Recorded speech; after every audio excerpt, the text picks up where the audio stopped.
Hello, welcome. My name's Sarah Martin and I am the quitting coach. And if you're just joining me for the first time, I am on a mission and a journey to help people really heal themselves and try on living their best lives without buffering, if you will, without reaching outside of themselves, knowing that we have so much wisdom and so much nourishment right inside of ourselves.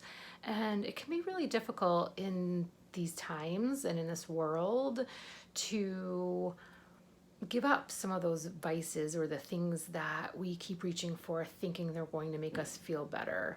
But most of us, by the time we're midlife here and you've, rung all the bells and you have the job and had whatever family life you're looking for or whatever those things were that you thought were going to make you happy, most of us have arrived to find out, oh, hey, maybe it's not outside of me, right? So I do a lot of work with people about coming inward, connecting to themselves, and really finding the wisdom and the healing that's available when we do that. So today I have a really fun topic of anxiety. So I just really, my heart goes out to people who have dealt with this for years and years, and I have many friends and clients who have, and I'm a little new to this. I've had bouts of anxiety before, certainly depression when I was 25, very deep depression. So it's one of the things that I have, helped myself heal, along with quitting many addictions of alcohol, tobacco, drugs, codependent relationships, shopping, food addiction. So I always kind of joke, like, you name it, I was reaching for it to try to make myself feel better. And so my most recent quitting has been my corporate job. I worked in human resources for a grocery store. If you're not new here, you know this. And I have been free from that probably for about 7 months now. And so my nervous system is still acclimating, right? I've had a paycheck for 25 years. And so my nervous system, I think, is really acclimating. I'm putting myself out there in new ways. The state of the world is, certainly troubling. And I certainly identify as an empath. Being kind of spongy around other people's energy, right? So I have 2 teenagers in the house and, hold a lot of space for people who, do struggle with anxiety. So one of the things that I'm finding helpful is to stop looking for the reasons, right? My brain wants to be like, why is this happening? What is going on? And really just being with it. Right? So what I want to explore today is giving things your attention, but not your energy. So this was my topic for my yoga class this morning, and something my wise college kid brought home to me. And I found it very interesting, right? So many times we can just be noticing something as opposed to giving it all of our energy. So I want to share with you a breath work here that we can use. And then I'm going to take you into a longer practice today. So less storytelling, less sharing, and more of a dedicated practice that I found really helpful in giving space to this anxious feeling, right? Exploring what does it feel like in our body. And it's amazing how when we do that, things can shift. Again, no expectations going in, but just starting to explore it. And, we've all heard that saying, what we resist persists, right? So many of us, for me, it's like when I start feeling it, that's when I want to reach for things, right? I never even knew I was anxious till the first time I went to therapy in my 30s. She's like, you're so anxious. And I'm like, I just thought I was on, right? I was like just jacked up and full of energy. But it was a form of anxiety, right? And I would reach for the booze. I would reach for overworking. There's another addiction. I would reach for the cigarettes. I would reach for anything so that I didn't have to feel what was there. Well, in doing that, a lot of times we're just making it worse, right? So there are things we can do. And I love my coach really asked me, well, how can this serve you, right? How is your anxiety serving you, right? And by doing the inquiry, it can serve you. And for me, I get to try it on for my clients, right? I get to really understand what they're up against if they're dealing with this, and keep exploring some things that we can do. And, again, whether it's meditation, whether it's ashwagandha is a really good herbal way to help yourself heal when you are feeling anxious. So let me bring you into some breath work first, and then we'll go into a longer meditation that was really, really beautiful. And I'll give this woman credit, give her a shout out. I really don't know much about her, but I am definitely using her meditation as inspiration to take us in, and it was really, really pretty powerful, and I'll certainly be using it in my practice. So first, in case you're not going to, keep it on to it'd probably be a 15-minute meditation or so. But if you're on the fly, this is a breath pattern that can really, really help anxiety, or if you feel like a panic attack coming on. So you're going to inhale for 3 or 4. It's really like half of what your exhale is going to be. And then you're going to hold it for 1. And then you're going to exhale for, let's call it 8. Okay, so we'll play with the counts, but you can make it what feels good in your body. One thing we don't want breath work to do is to make us more anxious. So I have a friend that says as soon as she hears the word breathe, she gets anxious, right? But this is also somebody who, isn't really taking real good care and going inside and giving it space. So again, when they even just think about breathing, they haven't really practiced it or given it room. So maybe they'll be listening today and can give it some room in this 20-minute meditation or 20-minute meditation. So, but the breath work itself is like this. So you want to close your eyes. So anytime we close our eyes, we come more inside too, right? So you're being less stimulated when you close your eyes, and maybe just relaxing the shoulders. Again, maybe just a couple neck rolls. Or just closing your eyes and allowing yourself to inhale into the belly, filling the belly up to 1, 2, 3, holding that just for a pause, and then exhaling from the belly, 2, 3, 4, 5, 6, 7. Inhaling in, 2, 3.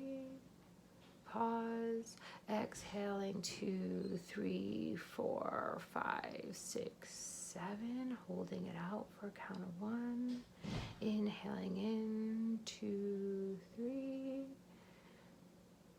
exhaling out 2, 3, 4, 5, 6, 7, pause, holding it out just for a count, inhaling in 2, 3, holding it out 2, 3, 4, 5, 6, 7. 2 more times. Inhaling in, pausing and hold, exhaling out at least twice as long here, holding it out. 1 more in, filling that belly,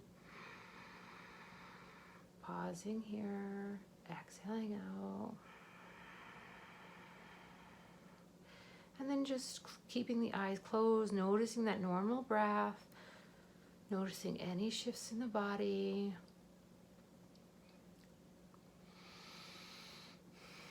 So again, just seeing what the count is for you, right? That count might have been a little too short on the inhale or a little too long, but you want it at least twice as long as the inhale, and that 1 second pause at the top of the inhale and the top of the exhale. So I hope that serves you. And I'd really like us to bring into this longer meditation.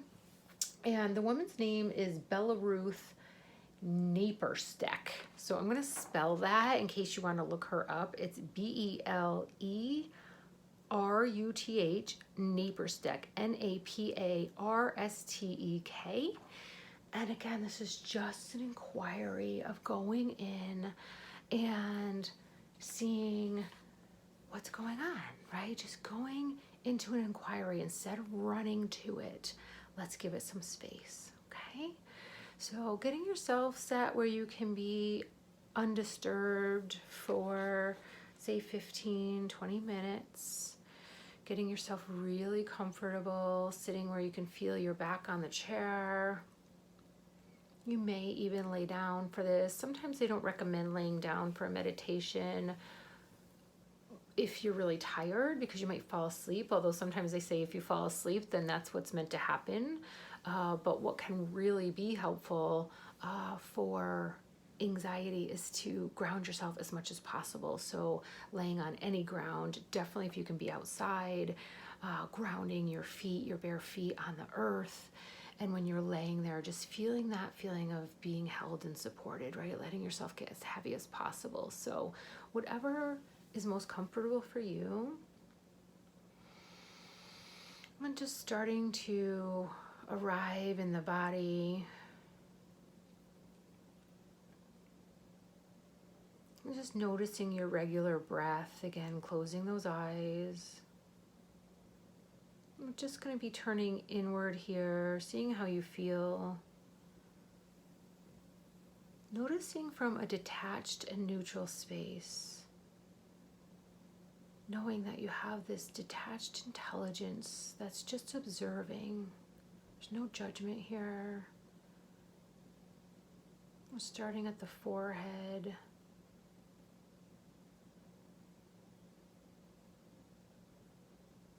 Just noticing behind the eyes.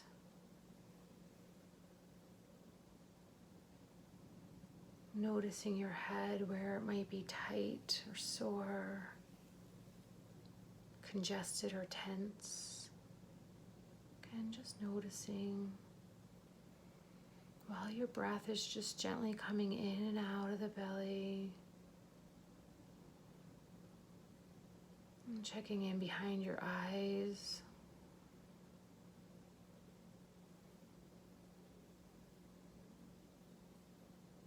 Along the jaw, seeing if there's pockets of tension here or discomfort. Maybe wiggling the jaw to loosen it up. Or just gently scanning to see how you're feeling, where anxiety is held, where you're tight, where you're sore.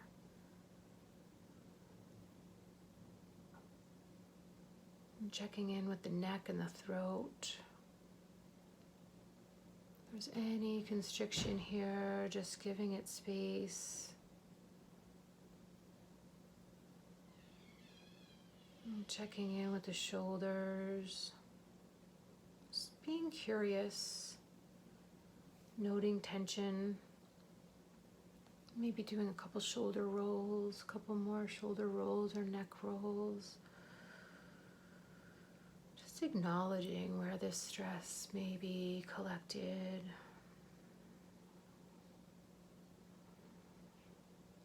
Moving into the heart, again, sensing here in the chest, noticing any heaviness or tightness, any pain or sadness or grief that may be collected here. Again, just with neutrality, a friendly, detached interest, seeing what's here. Breathing rhythmically in and out. Noticing your back body. Noticing where you may be sore or weary. Bringing this in with kindness, awareness. Friendly but detached. And coming into the belly. Again, sensing any tightness, fear or anger that may be collected here in the solar plexus area.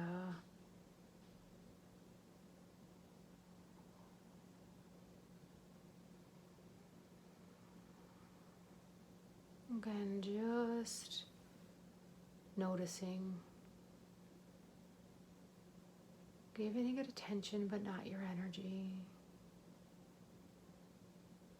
Notice any emotions that are collected in the hips and that pelvic bowl, lower belly, lower back.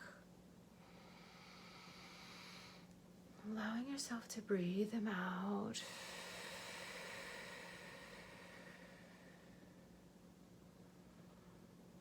And feeling the bottom where it's connected to the surface. And just with curiosity, neutrality. Checking in with your legs,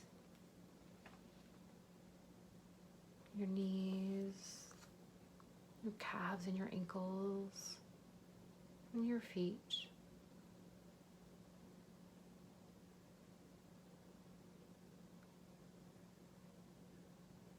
And just coming into the body again with that gentle curiosity. There's no axe to grind, there's no judgment.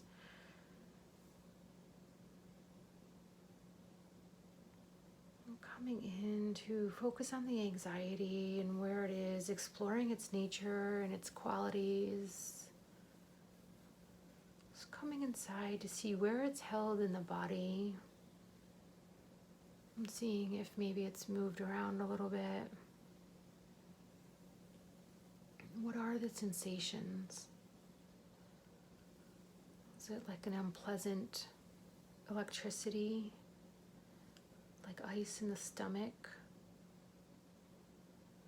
Is there a tight gnawing sensation? Or like an emptiness? Again, just noticing whatever it feels like, whatever it doesn't. Just exploring with your senses, not with your mind, just with the senses. Allowing those deep belly breaths to go in and out.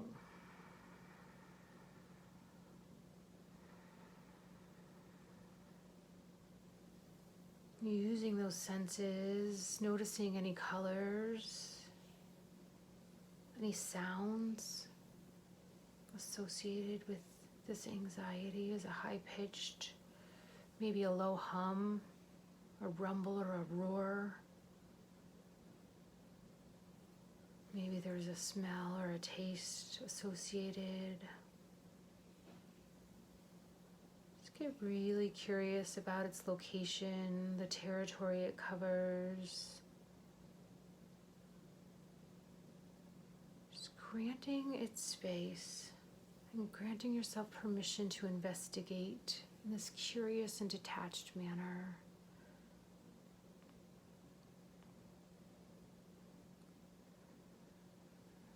Asking your body, what is it that you need to see? What is this revealing?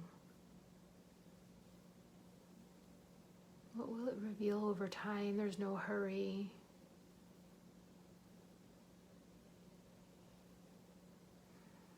You may sense some symbols or images. Again, venturing around the body to see what's going on inside.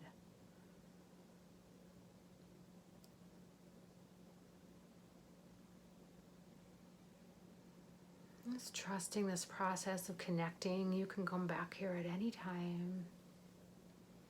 Watching if there was a shift, maybe there's a different color or movement. Letting it go in whatever direction it wants to go. Sensing into its size, temperature. Maybe it's expanding or shrinking, softening or hardening. Just noticing whatever wants to happen or whatever doesn't. Maybe subtle or dramatic. You may feel a change on the inside. You may not. And allow that to be as well. And just sensing into those breaths. Maybe that exhale's a little longer still than the inhale.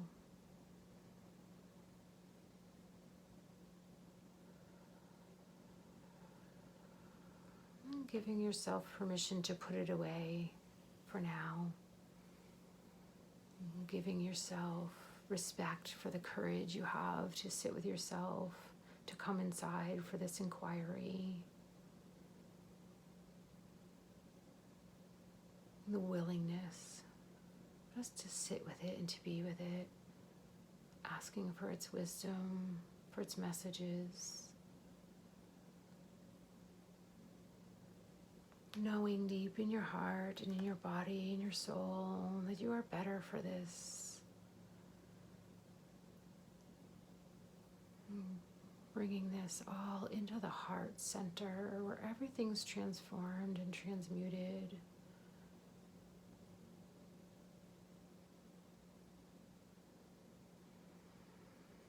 Really just bringing deep, deep compassion to yourself and whatever you found or didn't find.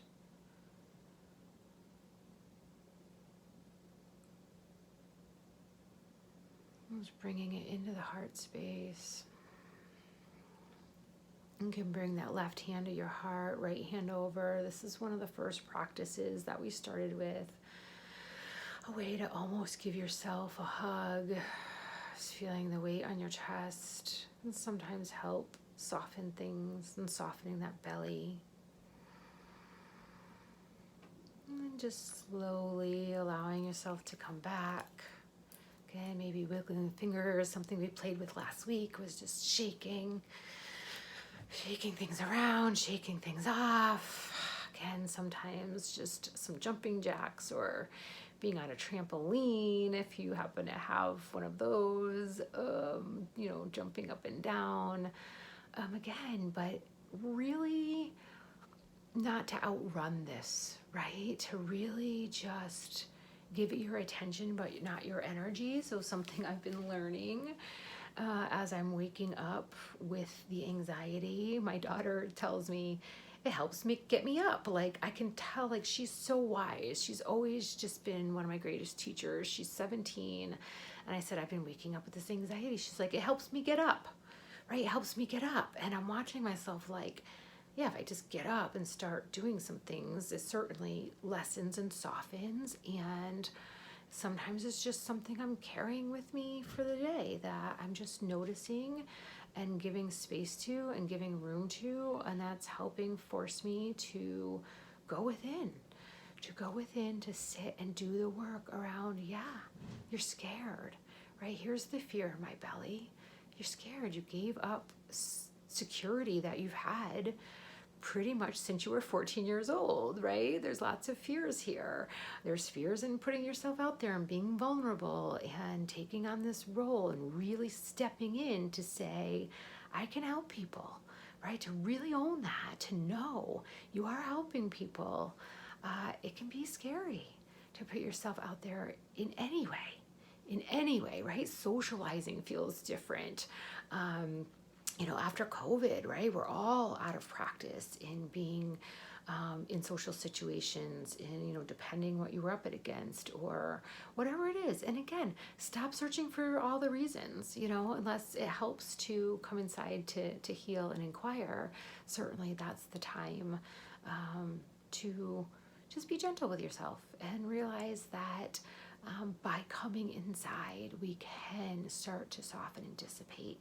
But not having that be the goal, right? Having the goal be, I'm paying attention, right? Because whatever it is, whether it's anxiety, whether it's a life lesson, whether it's a relationship pattern, whether it's, trouble with alcohol, drugs, cigarettes, habits, it will keep knocking to say, hey, this isn't working, or, whatever it is, until you heal it.